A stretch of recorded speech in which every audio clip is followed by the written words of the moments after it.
A gente está falando aí se um espírito pode reencarnar como ladrão, porque muita gente, mesmo sendo espírita, ele não entende essa questão da violência. Ele acha que existe o mal, que existe o espírito inferior, que é comparativo ao demônio. Mas dentro das leis que o espiritismo traz, principalmente lá na parte terceira do Livro dos Espíritos, eles não conseguem encaixar o que nós estamos vivenciando e passando hoje com os conceitos que o espiritismo vem abordando desde lá do final do século XIX. E para muitas pessoas não entendem como é que uma pessoa pode agir desta maneira. Será que é pré-programado isso? Onde que fica o livre-arbítrio? E aí, Elaine? Eu acredito, Cláudio, assim, a pessoa, né, a gente está falando no espírito encarnado, ele já traz dentro de si alguma crença de que muitas vezes pelo próprio egoísmo, né, ele acredita de alguma forma que aquele meio, né, de subtrair coisas alheias é uma forma que para ele é merecedor daquilo, né? Então eu mereço, né? A gente tem o valor do trabalho. Então para comprar um celular eu vou trabalhar para comprar meu celular. Uhum. E são nossos valores. Então outros acreditam, e até por aquilo que a gente falou, até pela situação do meio, que ainda não tem esse valor do trabalho, do respeito pelas coisas alheias, e se sente no direito de retirar, subtrair aquilo que não lhe pertence.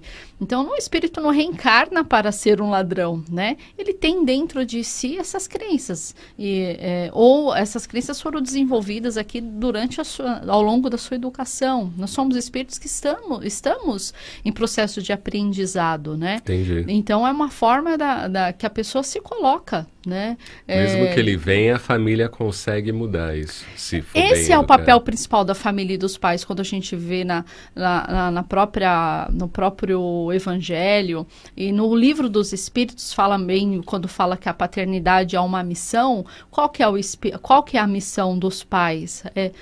Colocar aquilo que falta para aquele espírito, né? Os valores que faltam para aquele espírito evoluir, e tirar aquilo que excede. Né? E os pais começam a ver os filhos desde criança, suas más inclinações e suas tendências. E cabe aos pais ir moldando a criança, né? Então, a criança apareceu com um lápis que não pertence a ele, já explica, filho, esse lápis não é seu. A criança, isso é dentro de casa, comeu um pedaço de bolo que não era dele. Então, já vai sendo educado ali, porque a gente traz as nossas más inclinações, né? Então, reencarnou para ser bandido? A pessoa tem dentro de si essa má tendência e não foi educada adequadamente, encontrou o meio que propiciou o desenvolvimento daquela situação. Ele né? até pede como prova vir num meio que favoreça esse tipo de situação. Ele pede. Para ser testado, né? Para ser testado. Ele pode até pedir. Mas ele não pede porque ele quer falhar na prova. Ele pede justamente... É o teste, ele quer passar no teste. Exatamente. Então, veja, ninguém pede para nascer ladrão. Esse é o ponto. Outra coisa, que você falou, né? A missão dos pais, enquanto responsável. Qual é a função da infância perante a visão espírita? Isso é muito importante. É justamente, como diriam os antigos, desentortar a madeira ali, né?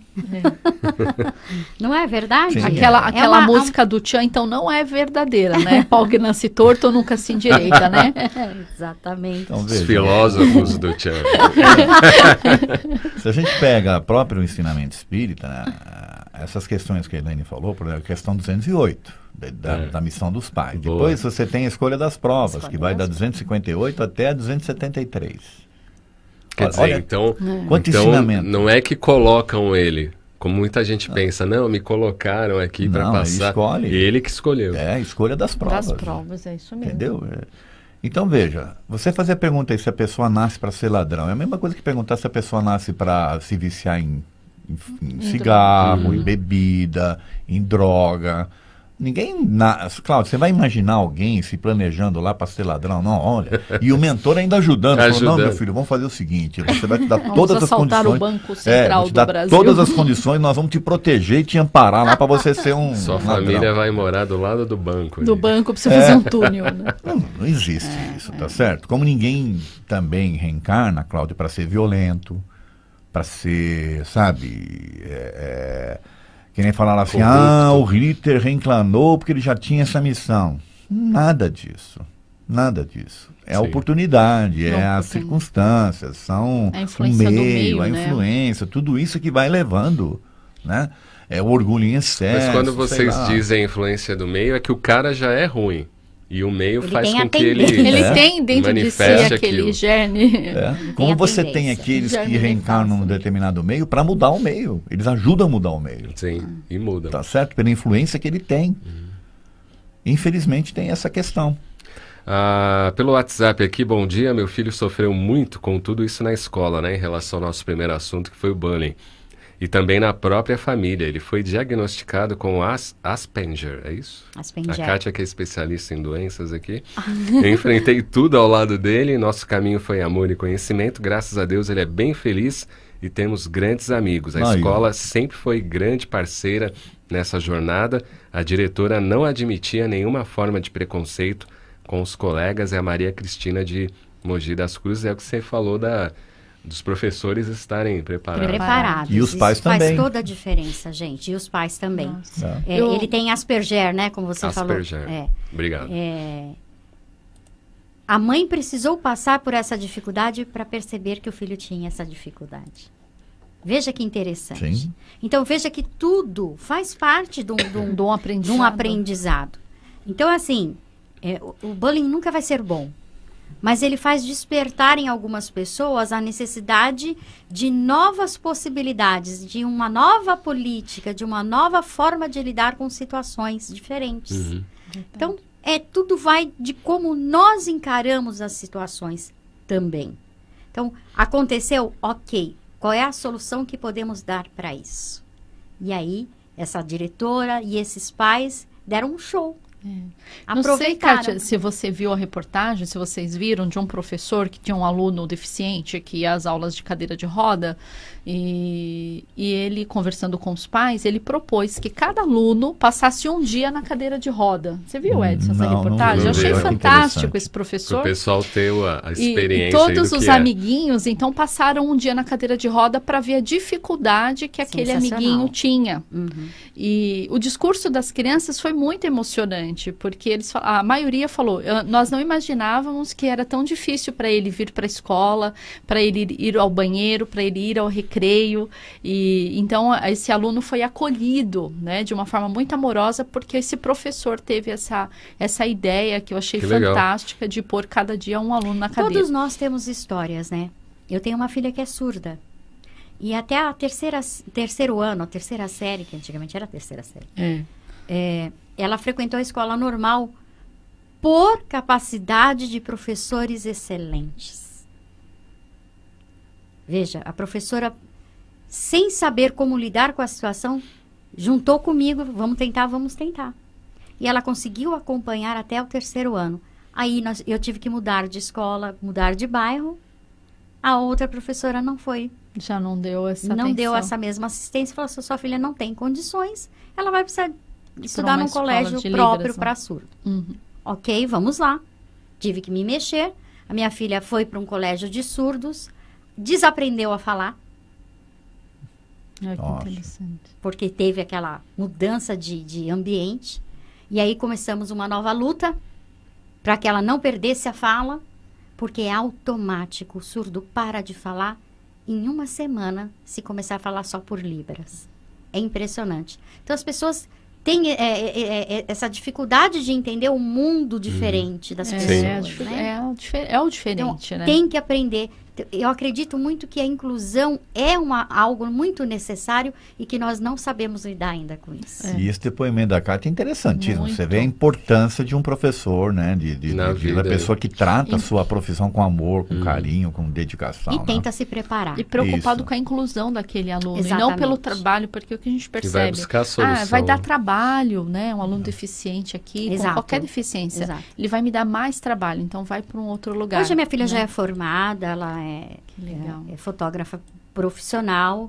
E tivemos que travar várias lutas na faculdade mesmo, porque não tinha intérprete. Ah, Então foi uma luta, porque não quiseram aceitar ela, e aí nós tivemos que brigar. E aí eu falei, ela vai sim, e eu vou assistir aula com ela, para eu poder passar para ela o ensinamento que ela precisa. E aí eles disseram, não pode, você não pode frequentar as aulas, porque senão você vai querer o diploma depois. Uma série de cuidados políticos. Enfim, eles arrumaram um intérprete para minha filha. Ai, que e a escola ganhou, minha filha ganhou, e todo mundo saiu ganhando. E esse tipo de zona de esforço que a gente estava falando no começo é tão importante, e quando o livro do Vanderlei fala isso da Irmãs do Fogo, diferenças não separam, é esse exercício que você tem que fazer para lidar com situações diferentes e novas situações, né? Por isso fala, as diferenças não separam, né? A gente que tem que estar preparado para conviver com as diferenças. Né? Agora a Mocidade Espírita pode conscientizar melhor nossos jovens, pré-crianças, a não cometerem, por exemplo, bullying antes? Com certeza. Quanto mais jovens, inclusive diferentes, você puder ter convivendo na Mocidade Espírita, melhor. Que ali é um ambiente onde elas podem exercitar esses estudos, né, que vão fazê-las compreender as diferenças, tá certo? De extrema importância que as casas espíritas incentivem as mocidades espíritas. O problema é que nem todas estão preparadas e nem todos os dirigentes espíritas estão preparados para aceitar o jovem também. Querem, né? Que é o preconceito que existe com relação ao jovem, né? Existe essa lacuna nos centros espíritas, infelizmente. E muito, tá? Infelizmente. É porque eles fazem barulho, né? O Eles silêncio é uma incomodam. prece. O jovem Eles quer são silêncio. E na igreja você não pode fazer barulho. Né? Né? A igreja. Na igreja não dá para fazer Mas barulho. a gente já tem uma dificuldade de lidar com entendimento, opiniões diferentes da nossa, né? E o jovem hoje, ele vem com uma cabeça muito diferente, né? O jovem sempre vai vir com a É cabeça sempre, diferente, né? porque sempre serão Diferente. uma nova turma chegando aí para mexer com as estruturas que são sempre mexendo, estão sempre em movimento, estão sempre modificando. Ainda bem, quando né? as gerações antecedentes percebem isso e se abrem para esse novo que o jovem traz, a convivência é excelente, né? E olha a oportunidade que se perde, Cláudio, de aprendizados. Veja, o próprio estudo espírita nos mostra que o espírito não tem idade, Cláudio. De repente você está com um jovem lá que tem mais capacidade que você. Capacidade no sentido que eu falo de vivência, né? De experiências que já teve e tal. E você vai se fechar para esse jovem, não vai dar oportunidade para que ele possa se desenvolver, né? E mostrar que ele sabe o que ele deixa de fazer.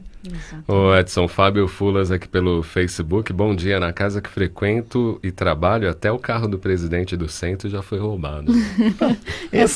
Eu fiquei desempregado 1 ano e eu era presidente do centro espírita. Achavam que a pessoa achava que tinha gente que falava, mas por que você não procura um centro espírita mais forte? É obsessão. Esse aí não está dando resultado. Você está aí no Manuel Bento, não está resolvendo o teu problema, como se o fato de você estar na casa espírita é para resolver seus problemas materiais. Olha a visão distorcida é a questão que as pessoas têm do automatismo e da barganha. As pessoas vão ao centro espírita trabalhar para receber algo em troca. E eu confesso que eu fiquei chocado quando a pessoa me falou isso. Olha, Cláudio, como as coisas são. Eu fiquei chocado. Eu falei, mas peraí, por que essa pessoa está falando isso para mim? O que tem a ver uma coisa com a outra? Olha só. E sabe também uma coisa, foi muito interessante isso que você colocou, porque o que eu percebo às vezes, até em colegas que passam a frequentar o centro espírita, e aí começa a vir as provações, né, as missões, as provas, né, e, puxa, depois que eu comecei a frequentar esse centro, parece que a minha vida andou para trás, parece que tudo de ruim começou a acontecer comigo. Nossa, eu já ouvi muito isso, de várias pessoas já ouvi diferentes. isso aí também.